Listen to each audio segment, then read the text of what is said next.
안녕하십니까, 막투표입니다.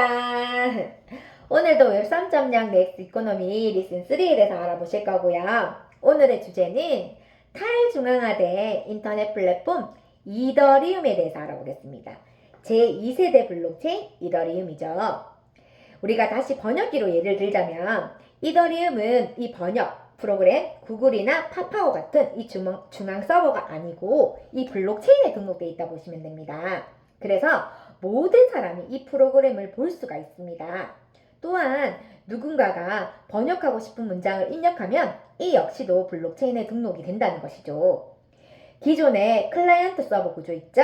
중앙 서버가 이 두 가지를 결합시킨 다음에 사용자에게 결과를 보여줬지만 2세대 블록체인에서 이더리움은 이용자들이 자신의 컴퓨터를 가지고 자발적으로 블록체인에 등록된 번역기 프로그램을 실행해서 타인이 입력한 문장을 대신 번역해 준다는 것입니다. 이 첫 번째 단어는 첫 번째 이용자가 번역을 할 것이고 두 번째 단어는 두 번째 이용자가 번역하는 식으로 이용자들이 자발적으로 번역에 참여해서 이 중앙 서버의 도움 없이도 이용자들의 자신의 컴퓨터를 조금씩 활용해서 이 탈중앙화된 방식으로 번역할 수 있다는 것입니다. 그럼 서비스가 갑자기 중단이 되거나 결과가 조작되는 일은 전혀 없겠죠. 그럼 이쯤에서 궁금증이 생길 수 있습니다. 누가 그렇게 한가하게 자신의 컴퓨터로 남의 번역을 대신해 줄까라는 것이죠. 그럼 이더리움에서 이 포인트를 놓쳤을까요? 절대 아니죠. 그래서 여기에 현상금이라는 아이디어를 냈습니다. 이것을 가스비 또는 수수료라고 합니다. 이더리움 블록체인을 이용해서 내가 어떤 문장을 번역하고 싶을 때 단어 하나당 이더리움 얼마를 드릴게요 라는 식으로 단서를 붙여야 한다는 것입니다. 그러면 그 내용도 블록체인에 등록이 될 것이고 번역 프로그램도 자신의 컴퓨터를 이용해서 번역해주면 해당 수수료를 지급받게 된다는 것이죠. 이때 수수료는 번역자의 개인 지갑, 계좌로 자동 이체가 되는데 일단 블록체인에 등록이 되면 지급하기로 했던 수수료는 중간에 취소를 할 수 없다는 점만 잘 기억하시면 좋을 것 같습니다. 이처럼 내가 가진 암호화폐를 이용해서 중앙 서버의 도움 없이도 이 탈중앙화된 형태로 프로그램을 실행하는 것을 스마트 계약이라고 합니다. 자, 우리가 1세대 블록체인은 비트코인이라고 했죠. 이 비트코인을 예를 들어서 90년대 핸드폰이라고 생각을 한다면 제2세대 블록체인은 말 그대로 스마트폰, 현재 사용하고 있는 스마트폰이라고 이해하시면 됩니다.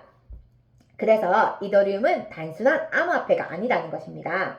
블록체인 컴퓨터 프로그램을 등록한 후 사람들이 힘을 모아서 서버에서 실행되던 프로그램을 공동으로 실행하는 개념이라 보시면 되고 파파고나 구글 번역기 게임 등 각종 앱을 만들었던 것을 이 블록체인에 등록할 수 있는데 이런 앱들을 탈중앙화된 앱이라고 부르며 이것을 줄여서 뎁이라고 합니다. 우리가 이더리움 강연에서 가장 많이 받는 질문이기도 한데 파파고나 구글 같은 번역 프로그램이 공짜인데 굳이 이더리움 블록체인을 내가 이용할 필요가 있냐는 것입니다. 그럼 잘 생각해 볼게요.